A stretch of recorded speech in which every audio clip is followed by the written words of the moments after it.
Kevin, how did it feel to get back on the court, play with your team, and contribute so early in the game? It was a big game for me. It was an emotional game to finally be back out there. Just been grinding. I thank Big Mike, our trainer, thank the coaching staff for, keeping me positive, and I'm just glad to be back out there with my team. All right, Carlos.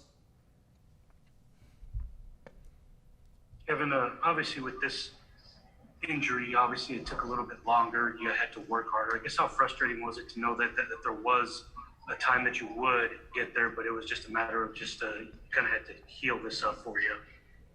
Oh yeah, it was a timetable, and we were just grinding every day, and it was hard at times, but everybody around me here in the program just kept me positive and just kept telling me, just keep grinding, it's gonna be okay. And today, it felt good to be back out there finally. Initially, when you did get that injury, I guess what was your thoughts when it happened? And I guess now that you're back, obviously you have to be pretty thrilled that you are back. Yeah, at first I was really upset. I didn't want to be hurt, going right into the season. But, everybody, kept giving me positive messages and just telling me, I was just ready for the comeback, and just adversity only makes you tougher in the end, so. For you, when did you feel like you were kind of back in a groove? Because I know obviously you had that pass that got Marcus that basket, but then after that it seemed like you were being aggressive, getting to the basket, got a three-point play to kind of start you off. Oh, yeah. At first, I just got out there and just tried to, play defense, just play hard, move the ball around, let the game just come to me. And then my teammates started finding me and played through Marcus in the paint, and we got going. Last one for me, Kevin. I guess when did you know that you were actually going to be on track to be back, and how relieving was that for you? Because I know Coach had said that you kind of gave up some road trips just to kind of rehab and get your way back.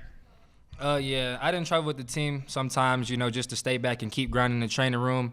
Like I said, Mike Neal, he had a good plan for me set. And, it was really like a game time decision today. I just seen how I feel waking up today and practicing with the team this morning, and then I was able to go. Let's go to Phil. Kevin, you're joining a team that's already played 9 games with each other. What were you able to do tonight to sort of fit in with those guys and not disrupt whatever rhythm they've built up? I really just say, being engaged at every practice that I was out at, just seeing how my teammates play and, talking to them and just trying to give my experiences from last year, to the younger guys and listening to the older guys that we have on the team that's played in big games. So, I just got out there and just kind of, felt everybody out. And I appreciate myself and my teammates, for, just knowing how we all play together. So it was good. Let's go to Eric Kelly. Kevin, how much of kind of a weight off your shoulders is it to see that first basket go through or to get that first rebound or that first assist? Really, it just felt good just to be out there. Like, as soon as I stepped out there, the fans, they gave me a big applause, and, I just thankful for that. And I was just happy to be out there with my team just trying to get a W, so. All right, we have any more questions for Kevin? All right, great job tonight, Kevin. All right, thank you. All right, Coach.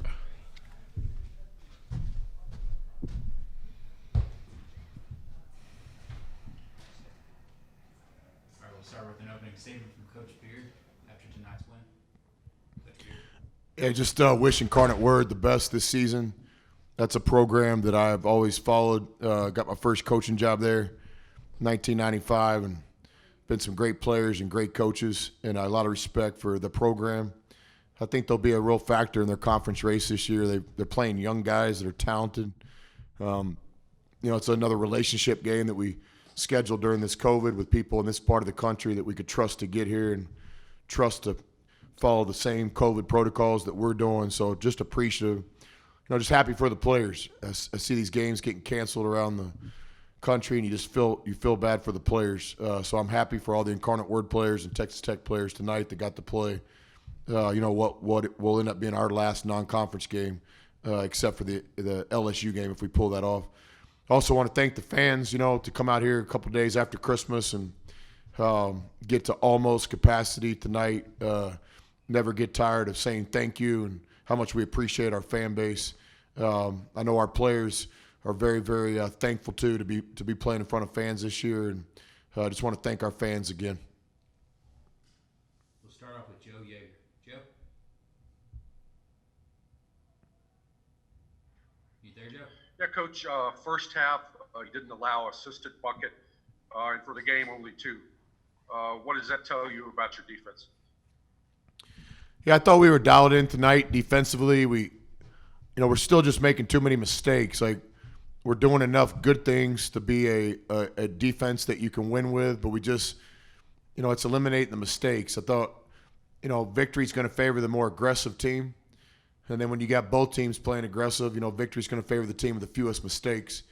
And I think our defense is obviously doing a lot of good things, but we're still striving for that consistency, where we don't make the mistake. A missed switch gives up a three, a straight line drive gives up a foul. But obviously we guarded tonight. Really want to recognize those 5 guys at the end of the game that were in there and played about 6 or 7 minutes with no subs. And I thought those guys did a really good job. It's hard to play in games like that when the deficit is so large one way or the other. But it was nice to see those guys play. All 5 of those guys played well at the end of the game. Namari and Vlad, Avery, Clarence, and I think Bozo were out there. And I thought that was probably one of the highlights of the game defensively, is that we continued to guard all the way to the buzzer. And, Coach, what would you say was Kevin's biggest contribution tonight? Oh, just so many things. I mean, you guys see the first time he gets the ball, he gets an assist, feeding the ball to Marcus in the post. That wasn't by accident. I mean, Kev knows how to play the game. I think second or third time, he's a ball mover. We get a 3-point shot because he swings the ball, gets it from side to side. Obviously, offensive rebounding tonight well. On defense, he's just a presence. So, I've been consistent with what I've said, right, guys? I'm not changing my tune. He had earned the right to start his first game of his sophomore year.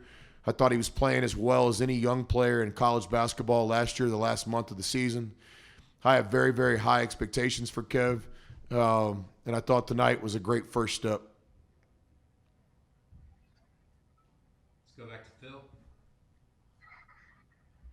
Yeah, when you have a guy like Kevin who's unselfish and moves the ball, like you said, how much easier does that make it to integrate him mid-season rather than a player who's more ball dominant? Yeah, I mean, not only that, Kev hit on the fact that he stayed engaged in practice. It's one thing to be over there on the side and be injured and just sitting there, and there's another thing to be engaged in practice, talking to your teammates, encouraging guys in drills. We had him passing the ball when he was still in the boot with his foot. So Kev did a great job staying engaged, which I think gave him an opportunity tonight where it wasn't like, culture shock when he got back out there. Anybody got a question about the Bear? Carlos, did you see the Bear?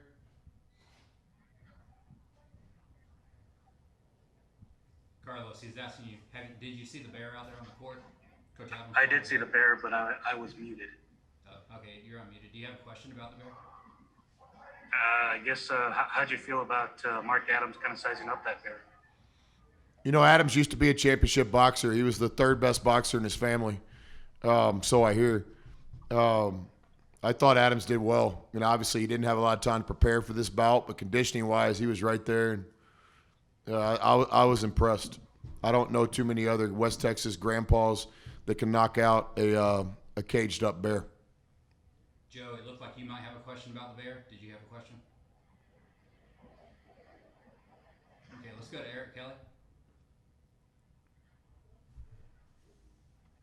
Coach, obviously, probably a reason why you brought him into the program, but how impressive is it to you for Marcus to have now 2 really, really solid, at least statistical games, bouncing back from a scoreless outing against Kansas?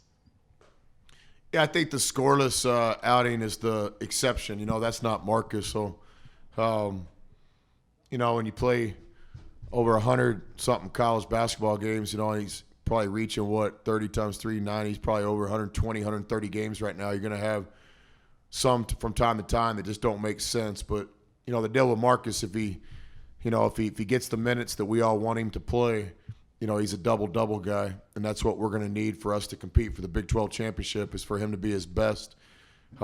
Tonight, obviously, some plays early, some mistakes, but he does a great job playing.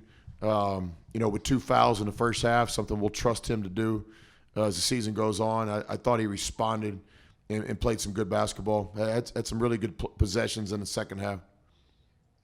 And then obviously you guys have gotten a little bit of a Big 12 test so far this season, but what did tonight show you after a couple days off about how comfortable you are with your team heading into Oklahoma State this weekend? The way we approached tonight was this the most important game we've ever played or coached because it's the next game on the schedule. If you feel any different, then you don't understand how to compete and win. So we had one focus the last couple of days was to beat Incarnate Word.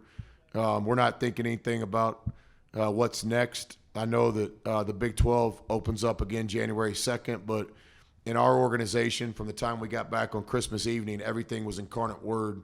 And it was all the way until we just congratulated the guys on a well-played game in the locker room. So that's just the way we kind of roll. If you feel any different, then you don't understand how to compete. All right, Phil, do you have another question, man? Yeah, this is now your second straight game with JB starting and Kyler coming off the bench. How do you think that move helps your team? Yeah, we've always been a team where we have 6 or 7 starters. We'll change the lineup from time to time for various reasons. I think Kyler had another great floor game tonight. JB's bringing a presence to our team, and whenever we can get all 6 or 7 of our starters playing the best they can play, then we'll be ready to compete with anybody in the country. I think Kyler's doing a lot of great things. I think JB's bringing some stuff to the table as well. We just need everybody to play their best.